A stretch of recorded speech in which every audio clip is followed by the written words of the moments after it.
2010 Volkswagen Passat. I'm going to make a long story short. No keys for the vehicle. These are booger to do. Not that bad once you have done them. I have not had a chance to do one yet. This is my first one. You got to remove the comfort module. Ports T15. You got to remove your glove compartment. Have no idea where the screws are, so I'm not even going to go show you that part of it. There's supposed to be 5 on the top, 5 on the bottom. I'll have to investigate and see where they're at, take them out, and go from there. Pause the camera up in the meantime. And by the way, I guess I could share that too. That was a booger to get up on my car hauler. The parking brake is set. Have no idea how to release that, especially not out in the field. Like I said, keys are lost. The steering wheel is locked. Column lock is active. Don't know how to undo that without keys, so it was altogether bad situation. The only thing that I did know is when you lift the lid where the gear shifter is, there is a red tab on the passenger side. You push down on it, and at least it'll go out of gear. Frozen in there. Don't know what happened. Like I said, these 3 plugs here. This is the module. These 3 plugs are plugged in, and there's a detent right there. You push that detent, and well, it's supposed to come out. It didn't come out. It didn't even phase it. I even broke the side now, so I'm gonna have to probably do something like a layer of silicone or something like that, so they don't come apart later on in the customer. I could not get them out. I mean, not a zilch. They would not come out. Period. I even pried on them. They wouldn't come out. Pop the lid off the back. Question is how to get the PCB out of here. I think the indention in the middle, I think that might have to be opened up.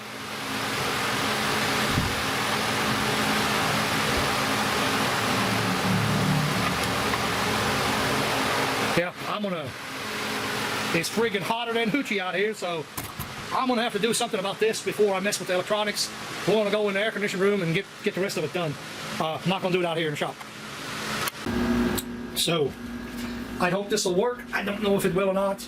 In a nutshell, I've got this sitting up here on my little benchtop microscope. This chip here, that's the one we're going to have to get off of there.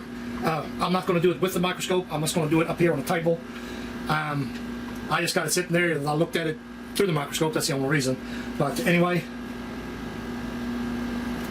I'm going to go ahead and try to get the camera set up.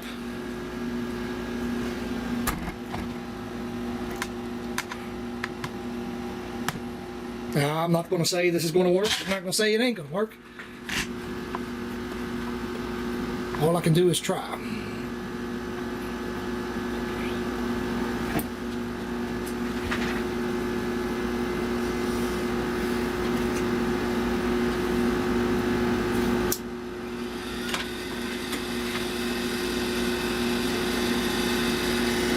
Using a hot air gun.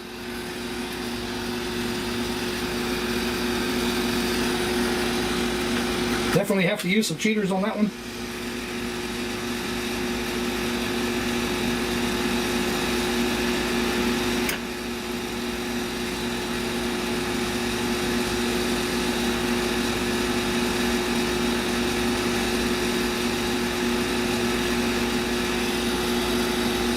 Sorry if I'm in the way.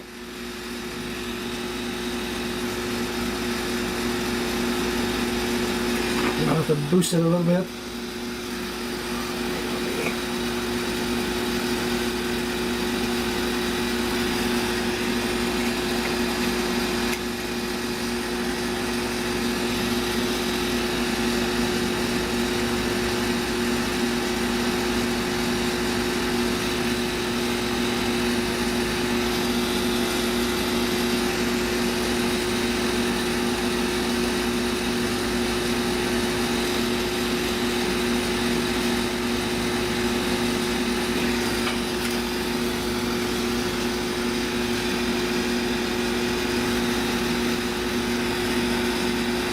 A little bit more airflow, a little bit more heat.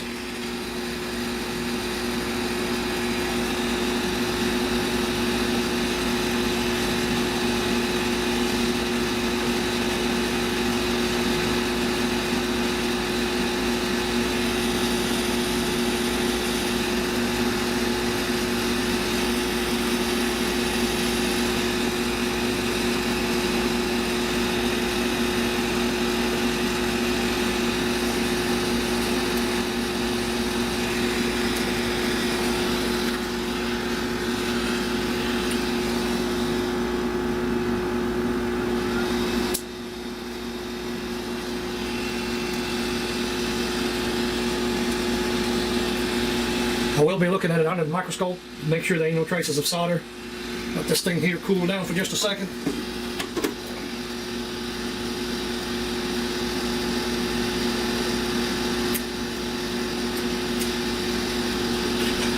Okay, so now that we have that, I'm going to get set up on the auto.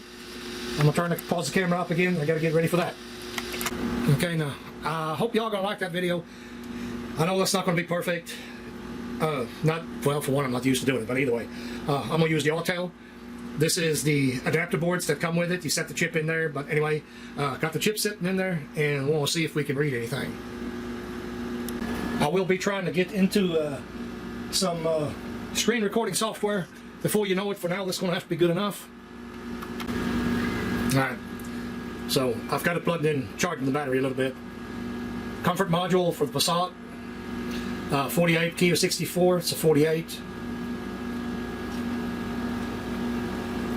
So I'm going to have to switch the cord back to my reader here. So from here, I got this connected. Make sure you light screen if you use the auto. Read the EEPROM data, dump mode. Basically tells you to remove the chips and so on.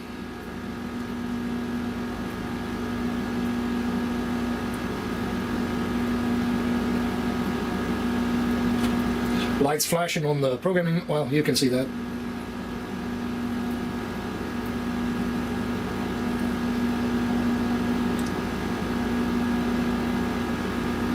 Success in reading the EEPROM data. Do you want to save the EEPROM data? Now this one here, yes, we do want to save the EEPROM data. We're going to give it a name here.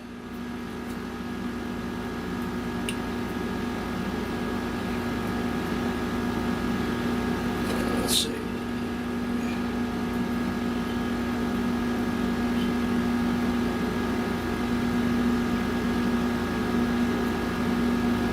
Just Passat EEPROM, because I don't have any files in here.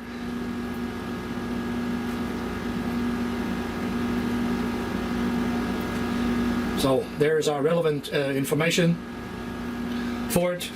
So get going on this. Pause you up for just a second. So here's my two fobs. I'm hoping this is going to work for us. So let's do the make dealer key.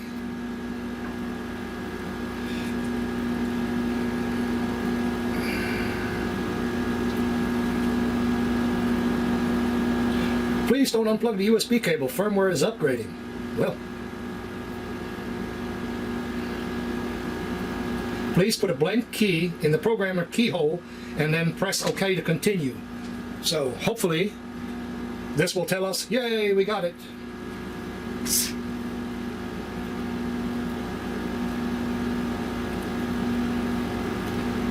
If not, I'm going to look mighty silly.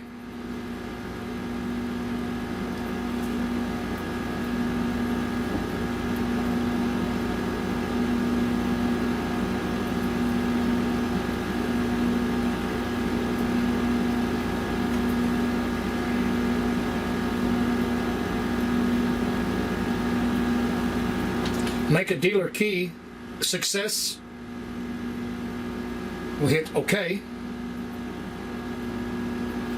Of course, we got two of these things. I'll place that in the cubby hole right here. Make a dealer key, repeat this.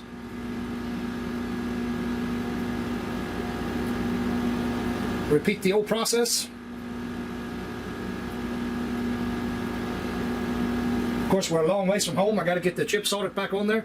I use this type of paste here. So we're going to put us a little bit on the board, fire our hot air gun up again, and hopefully it melts right back to it the way it's supposed to. I really don't want to add any solder to it. I think the solder that's on there is good enough. And if everything goes okay, here in a few minutes, we'll take the camera outside to the car. I'm not going to put the whole thing back together. I'm just going to plug in the module as is and go try. Hopefully I can move my car. I'm going to pause you up for a second and try to solder that back on. So the best that I can tell, our traces is connected. I use pick tools like these here. and individually go to the legs, try to pry them, carefully pry them, that is, and see if if I see any kind of movement. I did not. I'm gonna let this cool down a little bit. I'm not gonna. It's still a little bit warm from the hot air. After that, like I said, we're gonna take the camera, go plug her in, and see if we can fire this piggy up. So we're not going to make up a bunch of stories, not going to lie about it. If it works, it works. If it don't, well, I guess we'll try again. If I've done something wrong, I've done something wrong. This is plugged in. Not working.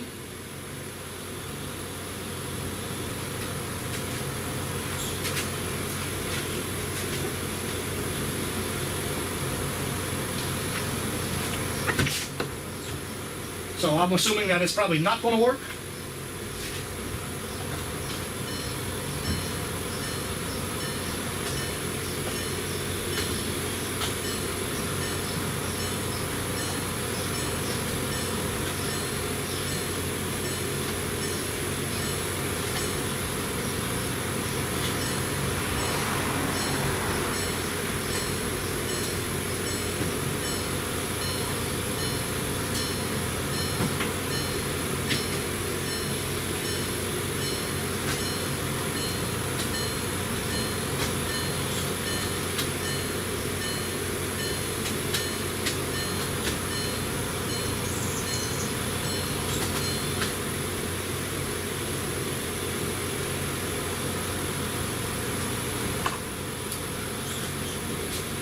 It says that the immobilizer is active, so something did not work as planned.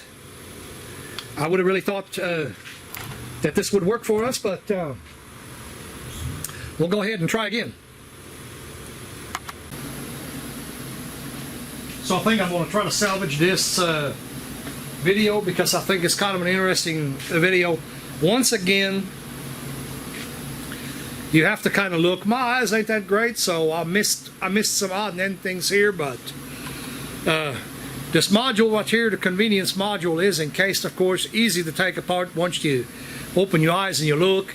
There's some tabs that you gotta squeeze and push and twist and bend, so never mind that.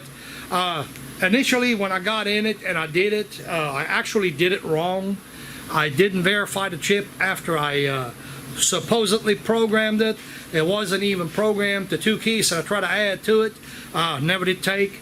This time around, you know, I ended up doing it again because I had a lot of comments from other technicians about this being bad and this not going to work and all that. So I ended up doing a little bit more investigating, took it back apart, and I did everything correctly, other than I didn't write the keys, the key IDs to the module itself. So that was the problem. That was my mistake. That mistake is corrected, and I've already tried this, by the way. This does work. I'm fixing to put it back in the vehicle, and once I get the glove box reinstalled and all that good stuff, I'll go ahead and turn the camera back on, and we can verify to make sure the vehicle is actually going to start. Just check the oil in that car. Wow, it's black. I don't really, don't know that I want to start it again. But anyway, guys,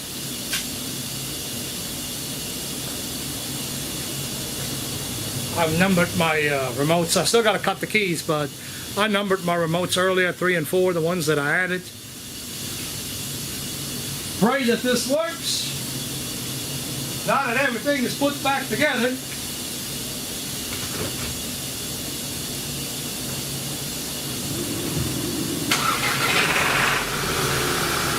Woo!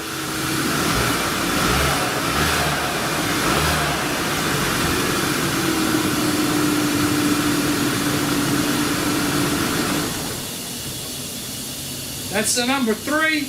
Try the number 4.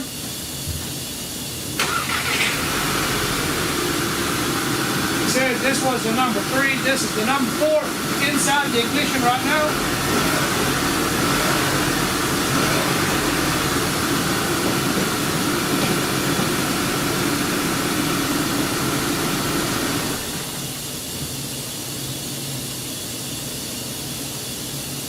shift interlock, everything is working as it should. I still got to decode the lock. I got to clean the lock, decode the lock, and then cut the key still, so we can gain access if we do somehow lose a remote. So I'm going to end the video right here. I guess there's nothing else to be gained other than back up. If you have a question on how to do this programming, let me know, and I can make another video, go through the scanner, through the modes that I went through to get it done. So let me know if you need help, guys. Like always, appreciate. Thanks for liking the videos. Thanks for subscribing. We'll see you on the next one.